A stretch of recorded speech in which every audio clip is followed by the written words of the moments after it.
अस्सलाम वालेकुम स्टूडेंट्स। उम्मीद करता हूँ आप तमाम बच्चे खैर आफ़ियत से होंगे। अल्लाह ताला आप सबको अपने हिफ्ज़ो अमान में रखे। आज के इस लेक्चर के अंदर physics class 10th new book, इसका चैप्टर नंबर 12 है वेव्स। एक्सरसाइज में से question number B, shorts answer questions, इसे इंशाल्लाह डिटेल में कवर अप करेंगे। फर्स्ट शॉर्ट क्वेश्चन है 12.1, what do waves transfer from one place to another. इसके इंट्रोडक्शन के अंदर भी मौजूद था और हम लोगों ने पढ़ा भी था कि जो वेव्स हैं वो क्या ट्रांसफ़र करती हैं। इसके आंसर के लिए विजिट करते हैं बुक का page number 33। Book page number 33 yellow block है, इसमें इसका आंसर दिया गया 12.1 B. Waves can transfer energy. Waves जो हैं वो एनर्जी को ट्रांसफ़र करती हैं एक जगह से दूसरी जगह पर without transferring the matter, matter को ट्रांसफ़र किए बगैर। इसकी एग्जाम्पल मैंने इंट्रोडक्शन के अंदर भी कोड करवाई थी फिगर 12.2 से। अगर इसमें हम पत्थर फेंकते हैं तो वेव्स प्रोड्यूस होती हैं जिन्हें हम रिपल्स भी कहते हैं, और जो वेव्स हैं वेव्स बाहर की तरफ आउटवर्ड की तरफ ट्रैवल करती हैं, तो वेव्स में एनर्जी होती है। इस तरीके से हम कह सकते हैं जो वेव्स हैं वो एनर्जी को ट्रांसफ़र करती हैं एक जगह से दूसरी जगह पर। लेकिन जो मैटर है वो ट्रांसफ़र नहीं होता। जो हमने पत्थर फेंका होगा वो पत्थर खुद मूव नहीं करेगा, ठीक है। दैट इज़ वाई इसका आंसर ये बनेगा waves can transfer energy from one place to another without transferring matter. Move करते हैं 12.2 की तरफ। 12.2, name any two examples of mechanical waves. Mechanical waves की दो एग्जाम्पल्स प्रोवाइड करनी है। मैकेनिकल वेव्स ऐसी वेव्स होती हैं जिन्हें एक जगह से दूसरी जगह ट्रैवल होने के लिए किसी फिजिकल मीडियम की या मटेरियल मीडियम की रिक्वायरमेंट होती है, जैसा कि एयर, लिक्विड और सॉलिड। अब इसकी एग्जाम्पल प्रोवाइड करने के लिए विजिट करते हैं बुक का पेज नंबर 35। पेज नंबर 35, यहाँ से लेकर यहाँ तक आप 12.2 बी का आंसर मार्क कर लें। एग्जाम्पल दी गई है मैकेनिकल वेव्स की। साउंड वेव्स हैं, वाटर वेव्स हैं, वाइब्रेशंस ऑन अ रोप है, और स्प्रिंग या seismic waves produced by earth quakes. तो इनमें से कोई सी 2 से 3 एग्जाम्पल्स आप इसमें राइट डाउन कर देंगे। अब मूव करते हैं 12.3 की तरफ। 12.3, which type of wave can travel through vacuum.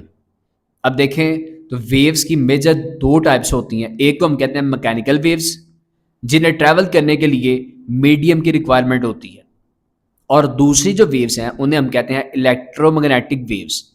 Electromagnetic waves को एक जगह से दूसरी जगह ट्रैवल करने के लिए कोई भी मीडियम रिक्वायर नहीं होता। अब देखें वैक्यूम जो है ये मीडियम नहीं होता, ठीक है। वैक्यूम से मुराद ये होता है कि वहाँ से एयर हम लोग बाहर निकाल लेते हैं, और एयर इट्सेल्फ एक मीडियम है। जिस तरीके से सन से जो रेज आ रही हैं, अब सन जो है ये स्पेस में मौजूद है और वो खला है, वैक्यूम है, वहाँ पे एयर मौजूद नहीं होती, लेकिन फिर भी सन से जो रेज हैं वो ज़मीन या अर्थ की तरफ आ रही हैं। तो इसका आंसर आएगा इलेक्ट्रोमैग्नेटिक। फिर यहाँ से शुरू करेंगे, waves can travel through vacuum. Move करते हैं 12.4 की तरफ। 12.4, what is the difference between transfer wave and longitudinal waves. इसका आंसर मार्क करते हैं बुक के पेज नंबर 36 के ऊपर। Book page number 36, transfer wave, इसकी डेफिनेशन पहले लिखेंगे यहाँ से यहाँ तक, फिर इसकी एग्जाम्पल कोड कर लेंगे विच इज़ वाटर वेव, और इसके बाद लॉन्गिट्यूडनल वेव आ जाएगी। यहाँ से यहाँ तक इसकी डेफिनेशन आप लिखेंगे और फिर इसकी एग्जाम्पल लिख देंगे of longitudinal wave is sound wave.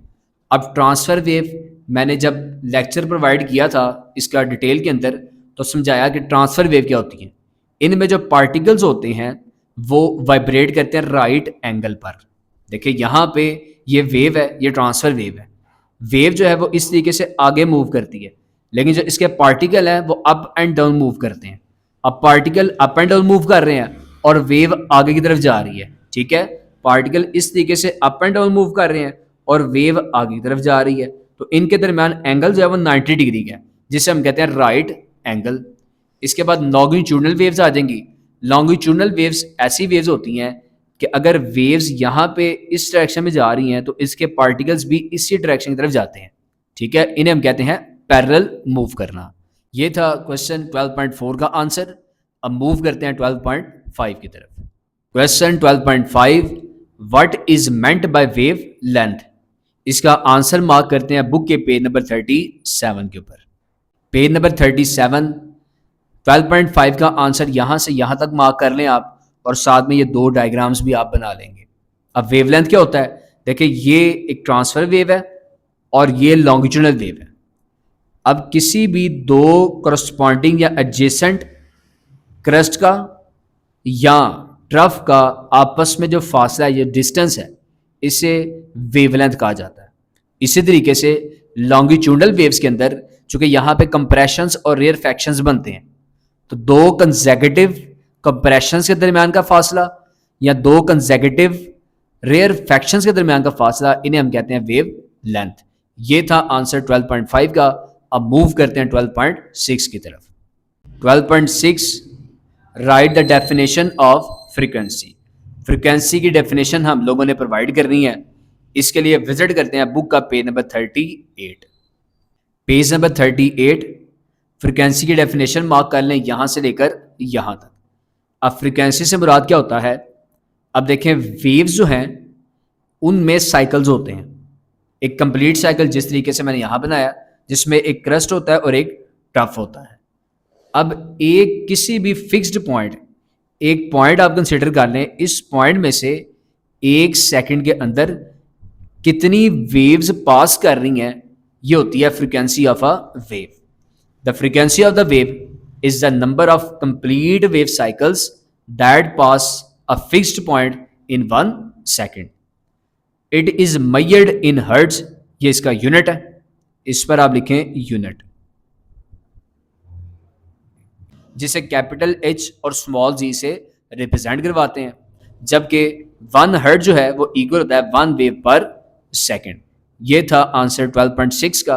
अब मूव करते हैं 12.7 की तरफ। 12.7 है, लास्ट क्वेश्चन है, what causes a tsunami in the ocean. Ocean के अंदर जो सुनामी आते हैं, तूफान आते हैं, उनकी वजह क्या होती है। इसके लिए विजिट करते हैं बुक का पेज नंबर 42। पेज नंबर 42, इसमें टॉपिक मौजूद है सुनामी वेव्स।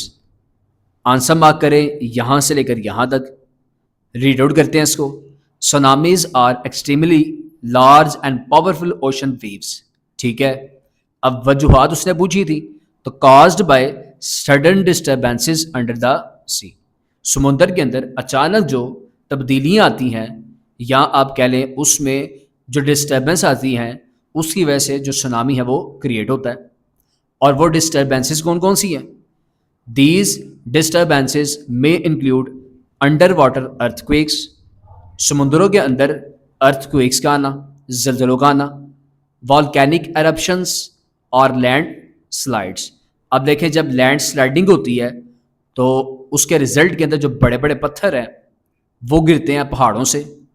जब समुद्रों के अंदर वो पत्थर बड़े बड़े गिरते हैं तो उसके रिजल्ट के अंदर भी सुनामी क्रिएट होते हैं ओशंस के अंदर।